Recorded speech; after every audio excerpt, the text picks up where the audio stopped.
Top Med Talk. Hello and welcome to Top Med Talk. I'm your host, Desiree Chappell, and we're continuing our coverage of the coronavirus pandemic. We did take a break to help in the rebuilding process. As we all know, we're moving into the next stage of this crisis. The major discussion points that we've all been dealing with globally are the resumption of elective cases in the operating room, patient preparation, personal protection. We're also been talking a lot about setting a new normal and the reopening of our respective countries. And today we want to take the opportunity to discuss those specific aspects.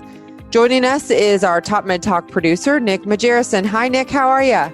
Hi, Desiree. I'm okay. In the UK at the moment, looking forward to lockdown being eased. I'm sure you are. We've had lots of discussions since all of this happened, Nick. I think we've been keeping each other sane. Absolutely. It's been, I know everyone's said on Top Ed Talk, but it has been absolutely wonderful to see everyone's faces. And I don't feel like I've left the office. Right. I still get to see everyone, but there's no contagion risk that I'm aware of.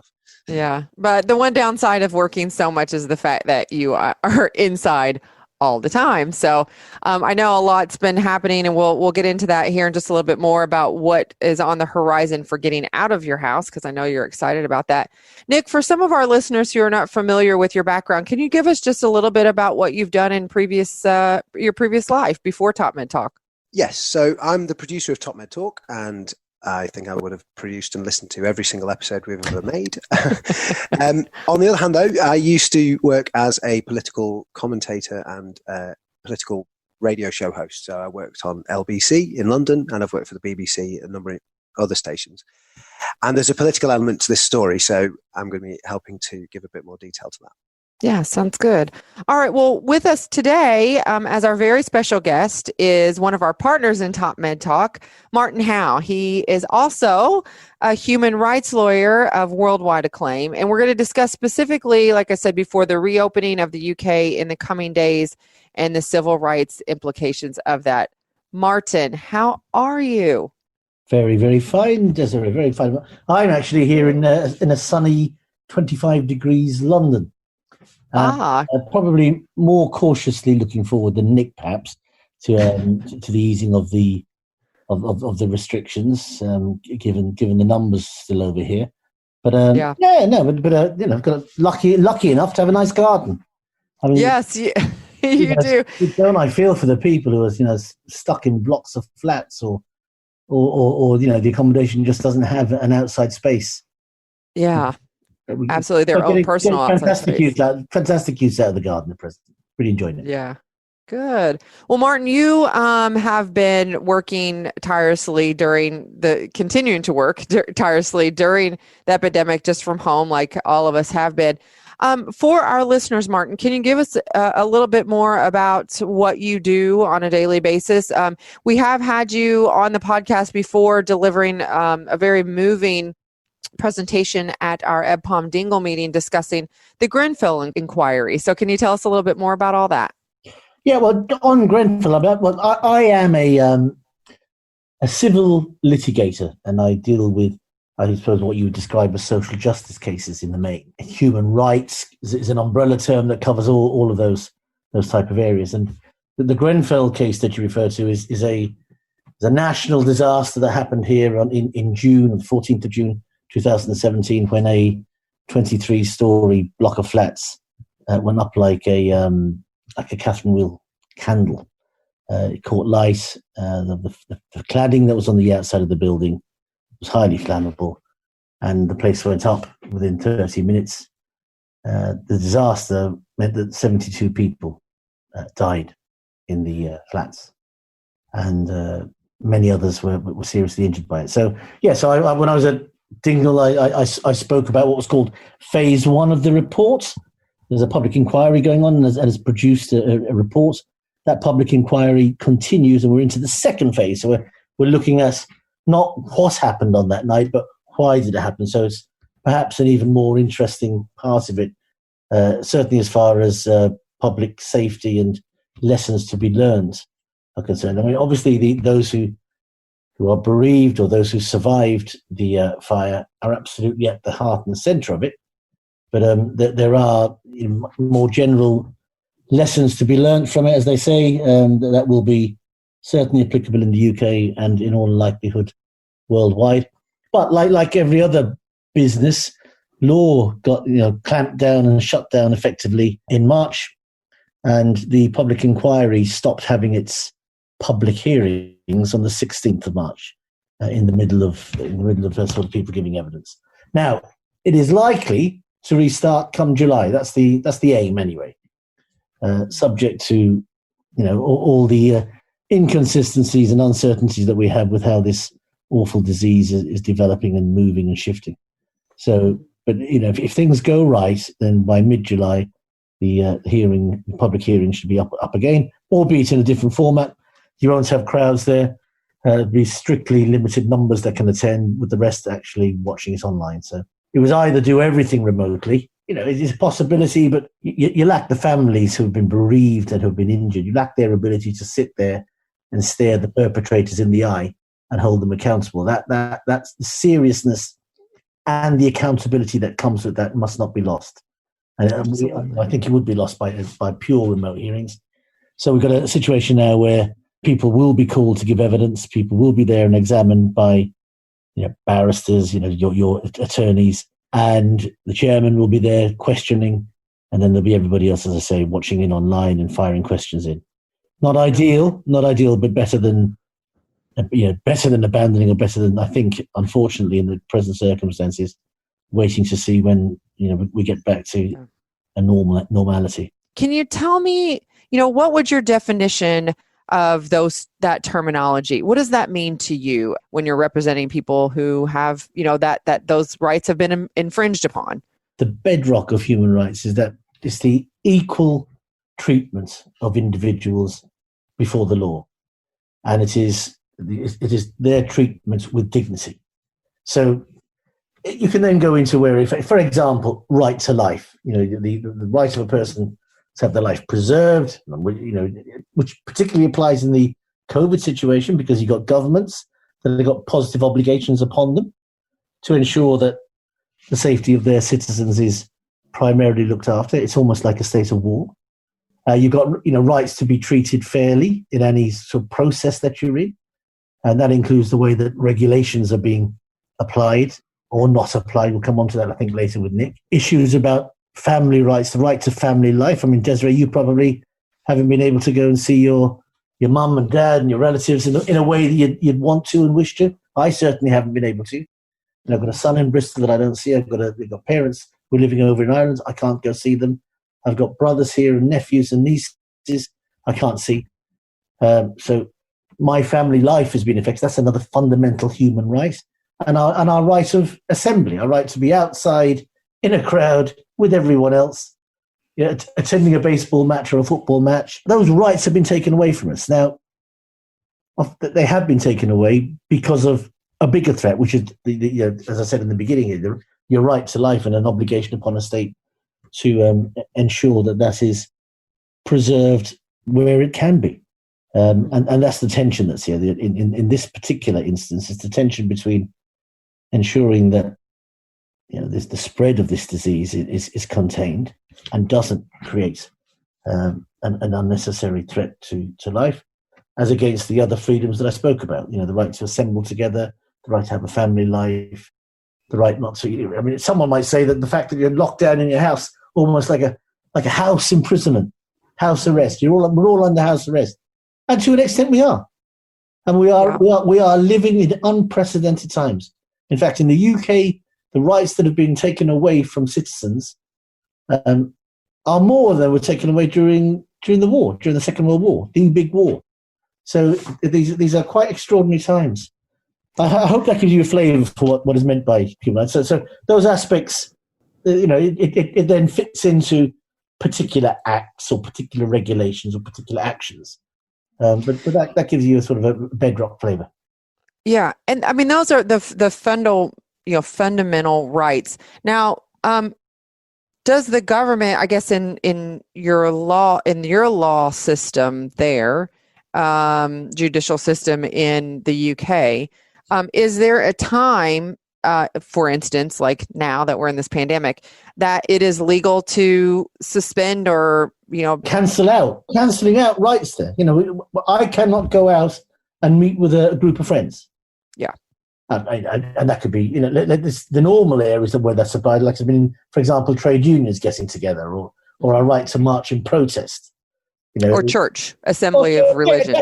Exactly. You're right. Your freedom of expression. Your right to express yourself. To go down to Speaker's Corner, very famous in London. Speaker's Corner. Anybody can stand up there in Hyde Park Corner and say what they like, and they do. You can't do it now, though. Are these rules, are these guidelines, or is this law not to assemble, not to protect each other? Like, what is that? So, because I know that over in the UK at least, and I know it's been threatened here in the US, I don't know how much it's been truly enforced, but there have been situations where, if you are assembled more than 10 people, if you have these large gatherings, if you've traveled in certain areas of the country, you can be law can be forced upon you, and you can suffer the consequences of either fines or jail. Yep, and the same applies here. First and foremost, we're in democracies. One of the pillars of a democracy is that we abide by the rule of law. So it's not anarchy. It's not like your local fiefdom deciding what rules are going to apply to a certain group. So here. When this crisis broke, we did pass through Parliament in incredibly quick time emergency legislation, being the Coronavirus Act of 2020. Now, that act is a serious assault in many ways on what we would regard as fundamental rights. So, as I said, you can be fined for gatherings, or the number changes as lockdown itself becomes easier, but. For example, you could only meet with two people. You could only be you and another person out, and that person would have to be from your household. There are powers of detention that have been brought in. There's surveillance powers that have been brought in. In fact, there's been powers to rearrange and even cancel elections where there are deaths, and you would normally have an inquest. There are powers now where those inquests can go ahead without juries. How mental health has been dealt with is different. There are powers to detain people, on the saying of one person as opposed to two before. So that was the law that was passed. And emergency laws, are not necessarily the best written laws, because the time to scrutinize and check and look and make sure that every possibility is thought of before that is enacted into law is lost. And that certainly happened here. Now, that act came in on the 25th of March, which was the day that our Prime Minister, stood up in front of the country and said, you're effectively going into lockdown, you're going into house arrest. And then it was followed the next day by regulations. And it's those regulations about, where you can go, where you can't go, more than not where you can't go. Businesses that had to close down. The whole entertainment business being shut down, and the ability of enforcement officers then to, at times, they think that you're out there and you're infected, to actually arrest you and send you off for testing. So there's a bodily invasion as well. They came into play, and they are the regulations that have caused some controversy over here because of the inconsistency in the manner in which they are being applied. If I could just come in here then, Martin. So you're known as a human rights lawyer, and when this legislation was passed, there were a number of people who perhaps held their tongues, who ordinarily would not have supported legislation even remotely like this, but did so because it's time specific. So they're supporting it for a certain length of time. Now, I don't know publicly whether you've declared support for the lockdown or a different opinion on that. So if you want to clarify that, and then how long would your support last, I guess, is the question I'm really itching to. Well, Nick, as the regulations are being reviewed every 21 days. And turning back to Desiree, one of the great founding father presidents of the United States, Thomas Jefferson, was the man who said that, the price of liberty is eternal vigilance.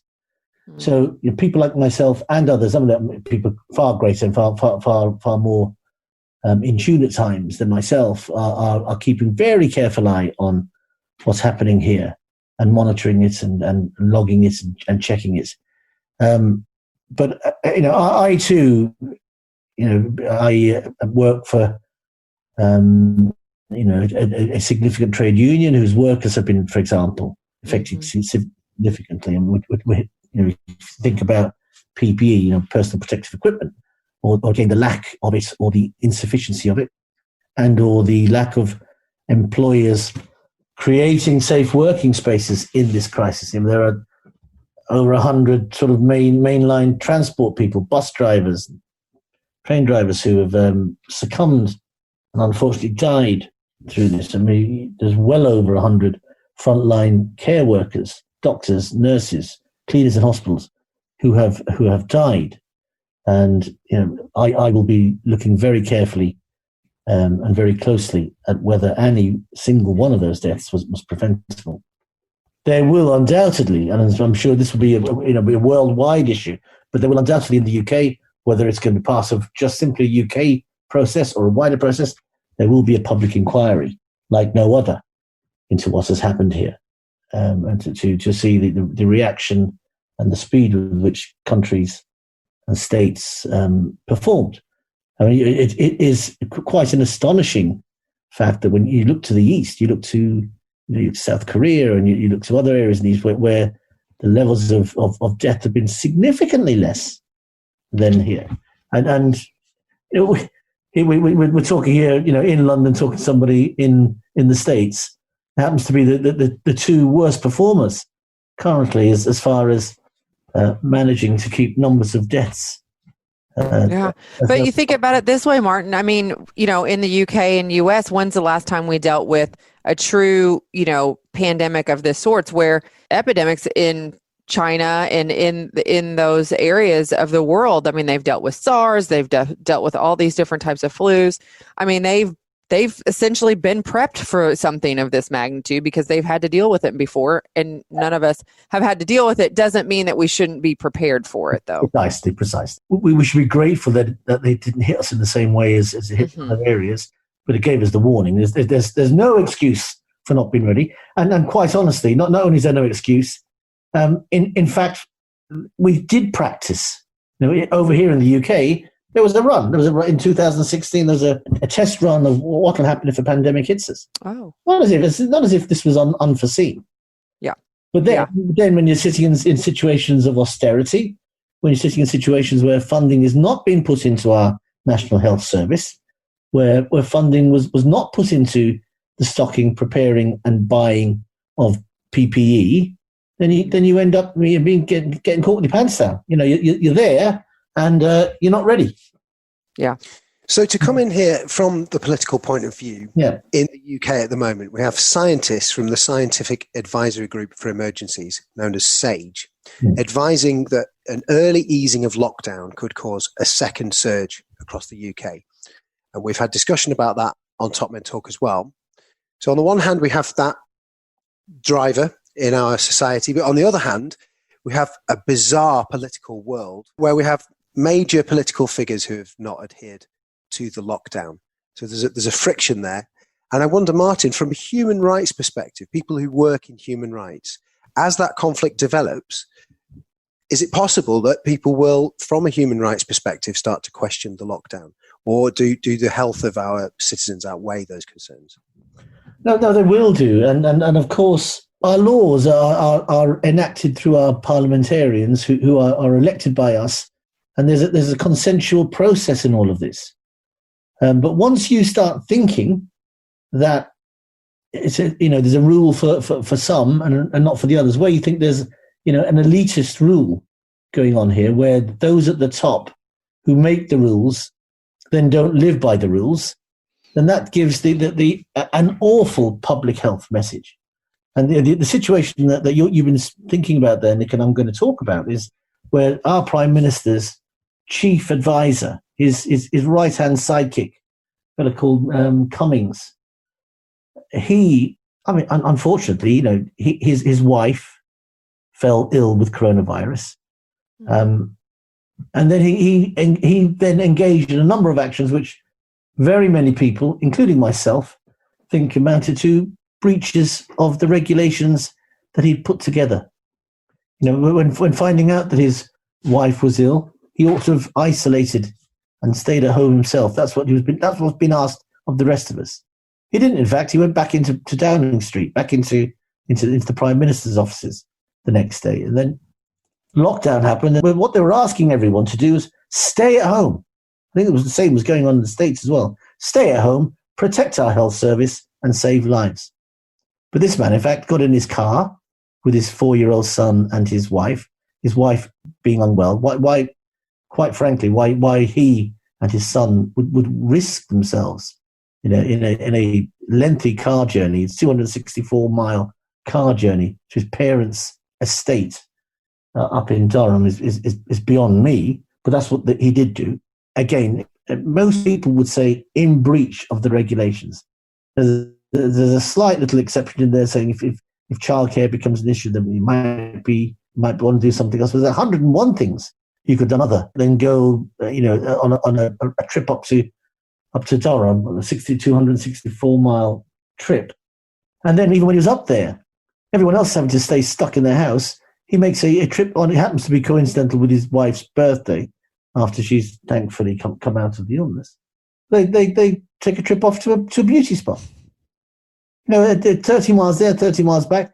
When he's pressed on that, everyone's thinking, well, what you've done is you've had a day out, mate, with your wife, and so on the birthday. Okay, you've done it. It's in breach. But he won't accept that. He said that he'd been through his illness, and one of the impacts of the illness was that his eyesight was affected.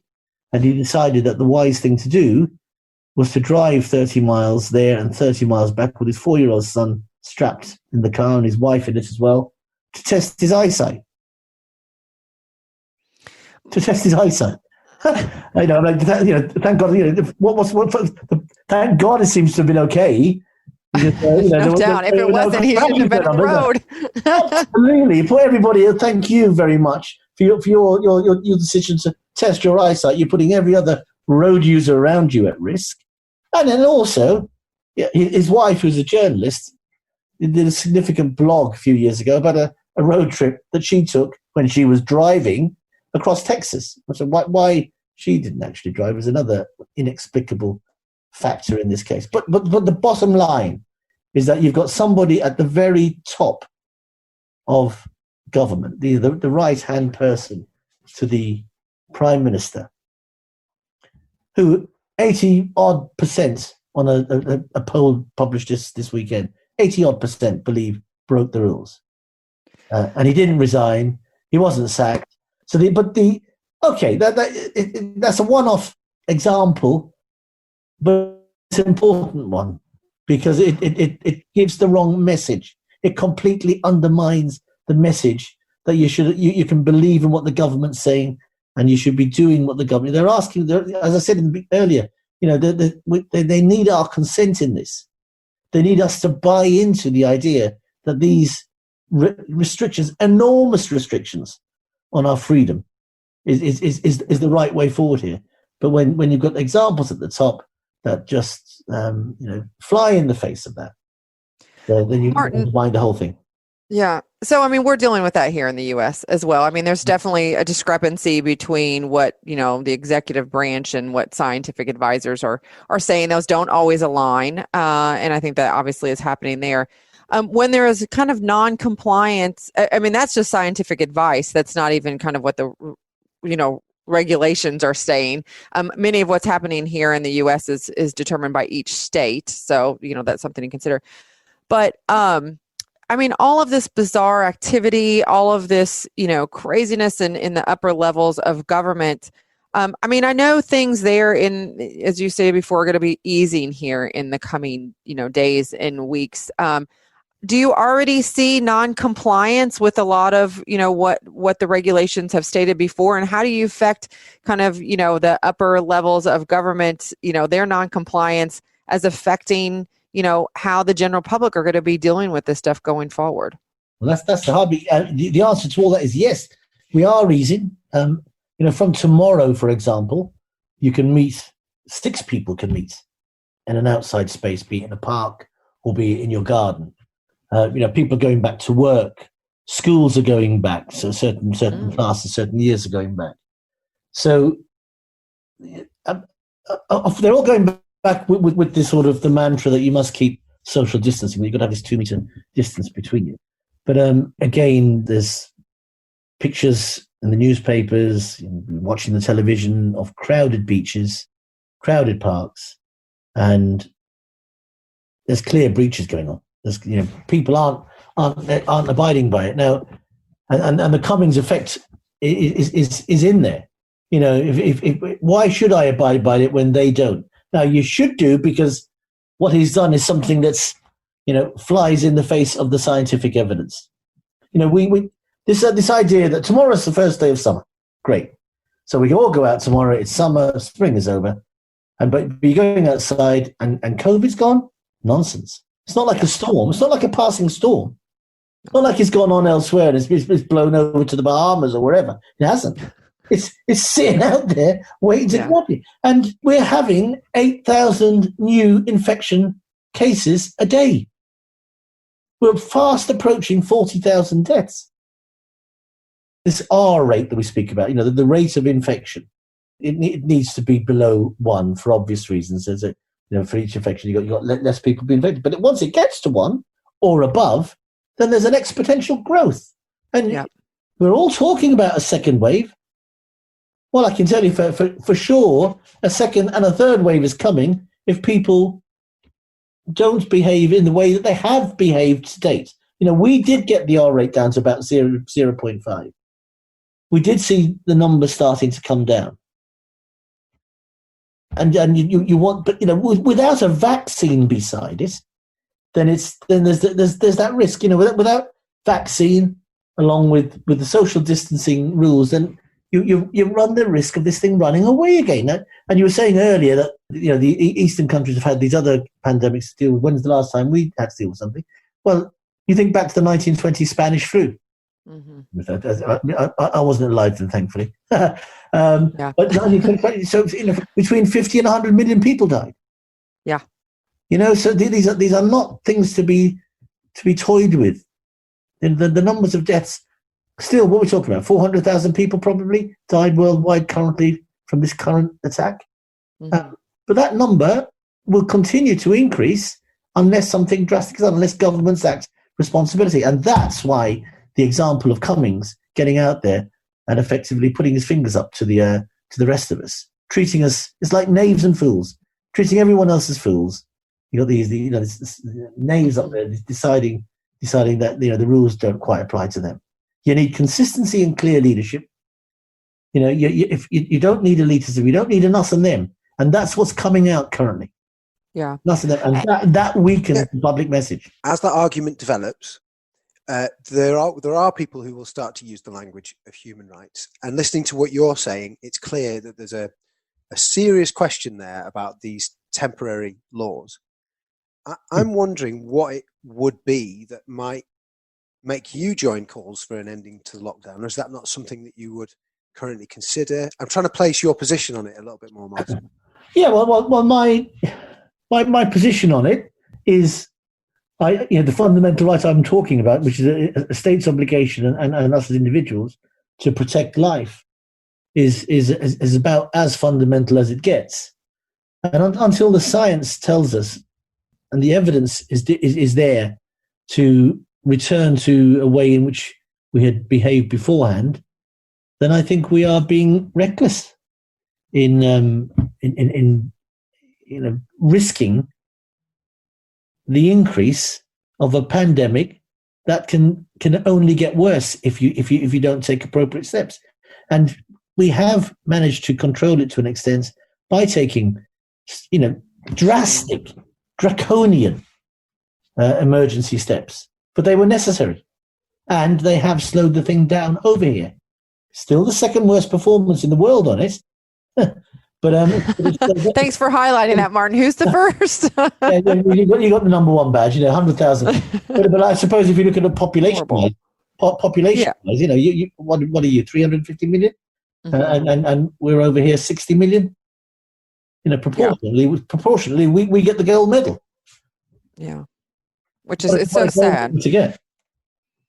So it is. These things are frightening. These and the examples of people at the top flouting rules does damage. The anger over here is palpable.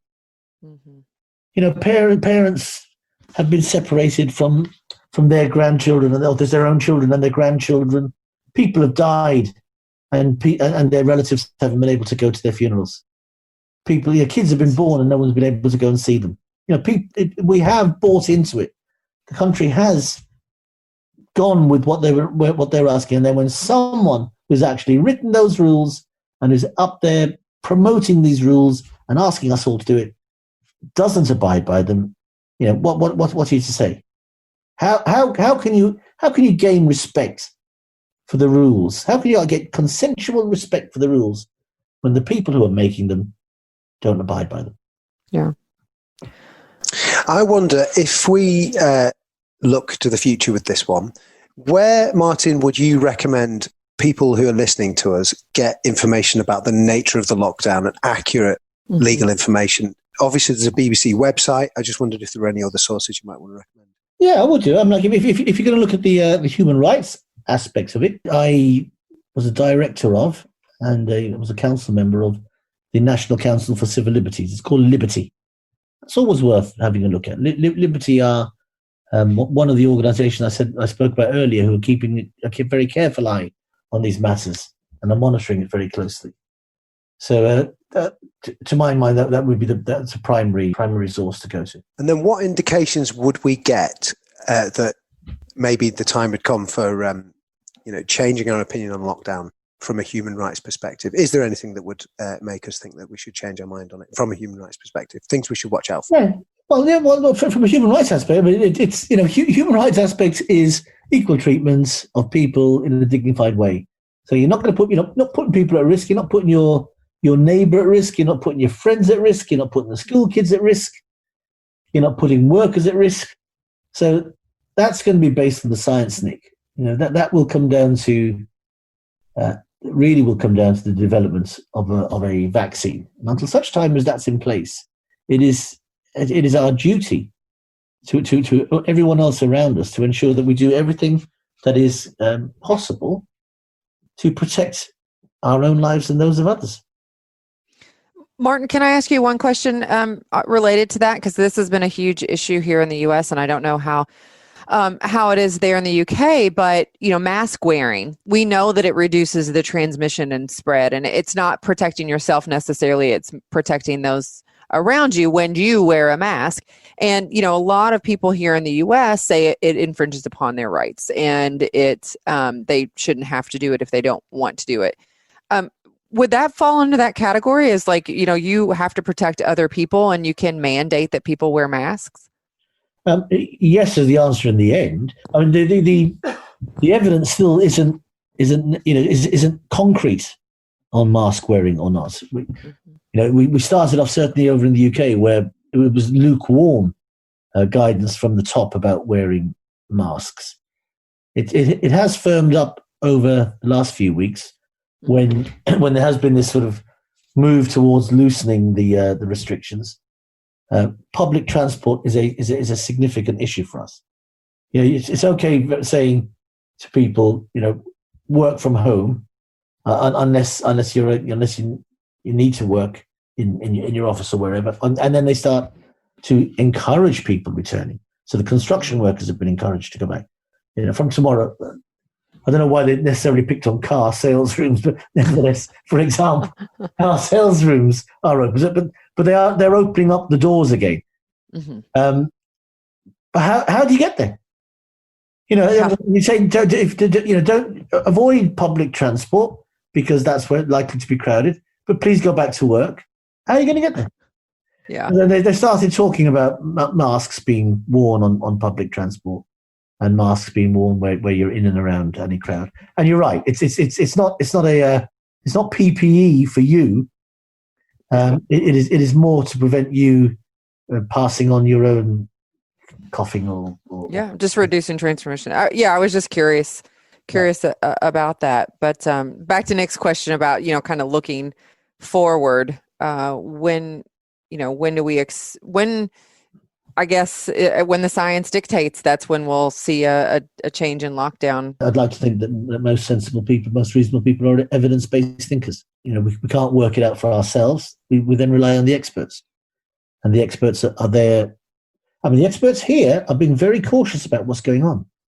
The tension between public health and the public economy is as time marches on, as businesses go to the wall, as we've got a government here that did a fairly generous support scheme for workers, but are now realizing that this thing could go on for quite some time, and are pulling back from that because of their own coffers. That tension becomes, it gets into conflict at times. But to my mind, whatever anyone wants to say about it, public health trumps all. The public health issue's got to trump your economic issues. It's got to trump all the sort of concerns you might have about not being able to cycle down the road with your mates. They all get trumped by public health. Yeah. Because the result of a pandemic, we referred back there to the Spanish flu, where between 50 and 100 million died. 100 million. Can you imagine that? So the public health issues of this nature are not to be trivialized and are not to be played with. It is too serious. Do you want to tell us a little bit about the app, Martin, as well? Yeah, well, an app has just been launched, perhaps a little bit prematurely because it's still in its development days, it seems. But this app will alert you to coming into close contact with someone who has had COVID.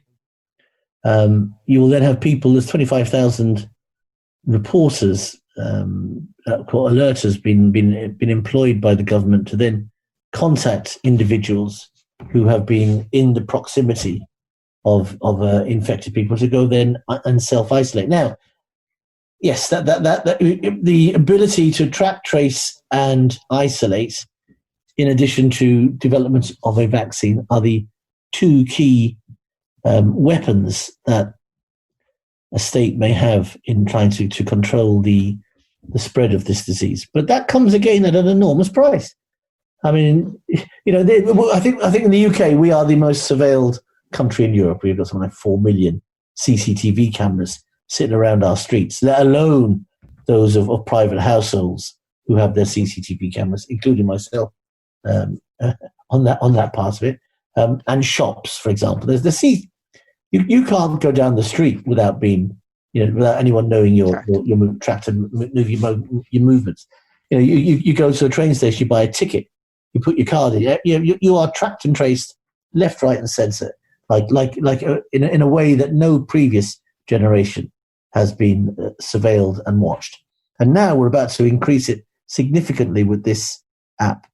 In the wrong hands, that information maps out the complete movements of an individual day in, day out. And it's frightening. Does everyone have to do that, or is that a completely voluntary thing? Currently voluntary, but you can see that being developed up into a compulsory matter for those who've got smartphones. I mean, there are technology issues on it, and there's income and access to technology issues on it. But if it becomes widely used and or becomes compulsory, then that is an enormous big old eye looking down on you all the time. I wonder again, is this something as a human rights lawyer that you support? Because just to context that, I wonder if, say, 5 years ago, you and I had heard about a country that was installing that system, and we understood that there was a threat of viral infection for the members of the country. Even so, a system which appears to be able to let you send a text message to someone and effectively place them under house arrest, which is how the system would work in practice, seems really uncomfortable to a lot of people. Yeah, well, any attempt to infringe on fundamental rights, and then your fundamental right to privacy is being infringed here. It has to be for a permitted reason, and the permitted reason here really is the public health reason, and it always has to be proportionate and reasonable. So at the time when we haven't got a vaccine, at a time when we've still got growths in numbers and growths in infection rates, I can see the reason for having this type of infringement, but on a temporary basis. As I said to you earlier, the regulations that were brought in have been looked at every 21 days because of the seriousness of the infringement. And we're back to that point. The price of liberty is eternal vigilance. So we need to keep our eyes on these type of apps and these type of developments. And it can't become the new norm that you've got a state that's got complete control and access to information about where you go, what you do, and who you're with.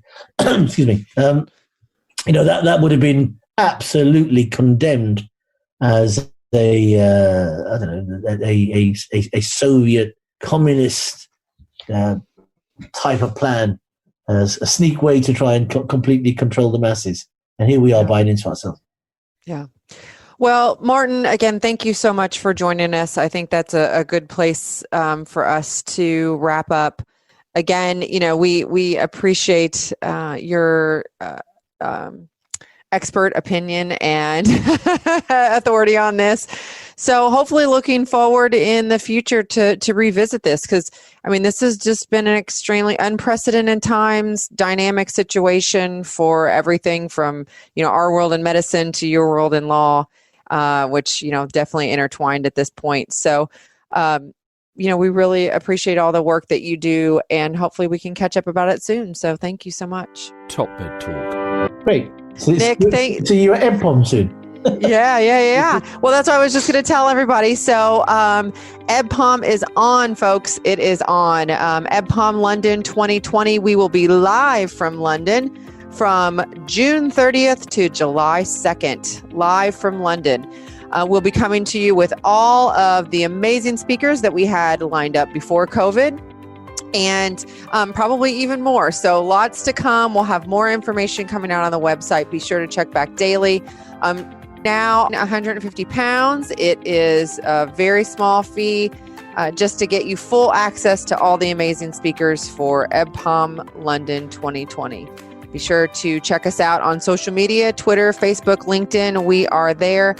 Thanks for listening to Top Med Talk.